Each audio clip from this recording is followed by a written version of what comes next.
This is Hino's Sport, bringing you that heat and that fire. We keeping the foot on the what? On the next. We keeping the foot on the what? On the next. And like the Tibetan Mastiff that I am, I'm applying what? Unlimited pressure. Because pressure does what? It bursts pipes. Now let's get on to the video, man. Hear me and hear me. Well, this is the stuff that I'm talking about.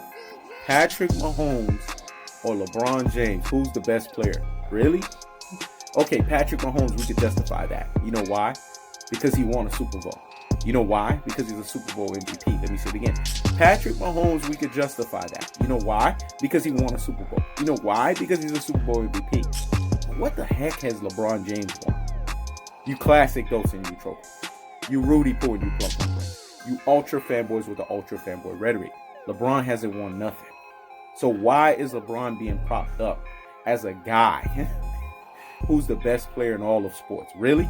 I thought being the best player in all of sports is about attributing to winning. This is what the Participation Award era is all about. Let me say it again. This is what the Participation Award era is all about. It's about handing out participation awards to those who just participate at the party. They don't actually win anything. They don't attribute to anything. They don't gain anything. And they don't showcase that they can take themselves above the fray and take themselves over the top and showcase it via heavyweight lifting of having rings. This is what sports is all about, winning. So when you say the best of something, there has to be winning that justifies the ends of the means of you saying the best. Let me say it again. When you say the best of something, there has to be winning that justifies the ends of the means of what we call being the best. This is how the best is attributed. So when did a Super Bowl MVP get the same recognition as a guy who basically didn't even went to the playoffs last year? Does that make any sense to you guys? When you say best player of all sports, and you're talking about from any genre of sport, you should have Patrick Mahomes and you should have Kevin Durant. That's the way it should be. That's the truest and the most properest level. If you're going to do it like that, right? Of right now. We're not talking about all of sports at all time, because that's a completely different argument and it has a completely different ranking system. But if we're talking about right now, it's got to be Kevin Durant and it's got to be Patrick Mahomes. And the reason for that is because Kevin Durant reduced LeBron James to making the legacy officially done. The cachet officially over. Let me say it again. Kevin Durant reduced LeBron James into the legacy is officially done. The cachet is officially over. You know what inhibited Kevin Durant? Was injuries. Him having that Achilles heel issue. That's why Kevin Durant is not still dominating. But you guys have to go back and look at the playoffs and see how Kevin Durant was on a tear like nobody's business. The 11 minutes that he played in that NBA Finals against the Toronto Raptors and how he was ramalanging the whole Toronto Raptors team, including Kawhi Leonard. Let me say it again. Go look back in that NBA Finals for the 11th minutes when he was ramalanging the whole Toronto Raptors team, including Kawhi Leonard, man. So when we say best player of all sports, we have to talk about best denoting heavyweight lifting, denoting what they have done. And that would be Patrick Mahomes and that would be Kevin Durant. Or you could say Patrick Mahomes in all of sports and Errol Spence when it comes to boxing. Let me say it again. Patrick Mahomes and Errol Spence when it comes to boxing because of what Errol Spence did in the calendar year of 2019, the heavyweight lifting of being the WBC and the new IBF welterweight champion of the world. Let me say it again. The WBC and the new IBF welterweight champion of the world. See, if we're going to be talking about best, we have to be talking about accolades. We have to be talking about hardware. This is where the standard of hardware does not get basically tossed to the wayside for the Participation Award era. Let me say it again.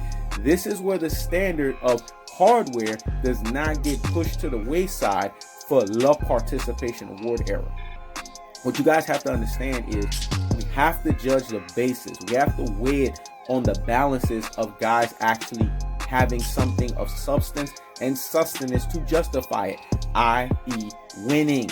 So when did Patrick Mahomes and LeBron James allow themselves to be in the same breath? Patrick Mahomes won something.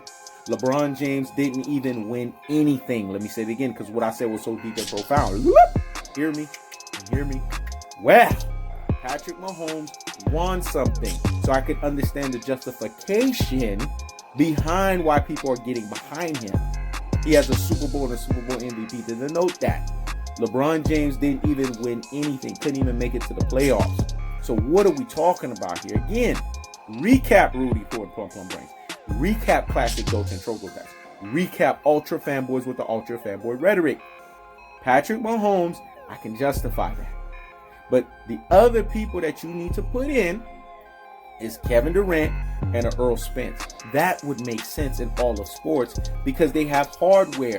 They have justification to denote the fact that they belong in you talking about who is the best of all sports. Not LeBron James. Not a loser. Not a guy who has an abysmal 3 for 9 NBA Finals average of 33%. Not a guy who could even basically make it into the playoffs. Because he was in what? The Wild Wild West. The Wild Wild West. Let me say it again. The Wild Wild West. The Wild Wild West. That's what happened. He got to the Western Conference. The conference that shook him up and showcased that what he was doing in that cockamamie Eastern Conference was nothing impressive. And that Eastern Conference, people forget, you can be the number 8 seed. You could be damn near the number 7 seed and have a losing record and make it into the playoffs. Let me say it again. You could be the 8th seed. Damn near you could be the number 7th seed and basically have a losing record and make it into the playoffs. So nothing's impressive about what he did in the Eastern Conference. But what happened when he went to the Wild Wild West? The Wild Wild West. Let me say it again. The Wild Wild West. The Wild Wild West. He got exposed. The Golden State Warriors put his ass on notice. Kevin Durant showed you guys the over-the-top true alpha extraordinaire he was on the basketball court. So again, ESPN, LBJ Riders Media, what are we talking about here? This is what I was trying to say when I say LBJ Riders Media, pumping the narrative, pumping the occlusion, pumping the nonsense, so that they can get you guys to believe that a guy that's a love participation award era field player, i.e. a guy that just gets to the dance, doesn't get the job done, and when he gets it done in good for folk manner, in greatest finals failure of all time manner. Let me say it again. In greatest finals failure of all time manner, is the best in all of sports. Listen, LBJ Riders Media. Listen, LBJ Brigade. Listen, LBJ Apologists. And listen, LBJ Stance. Go sit down somewhere and what? Higgity fucking hush. This is He Knows Sport. Checking out.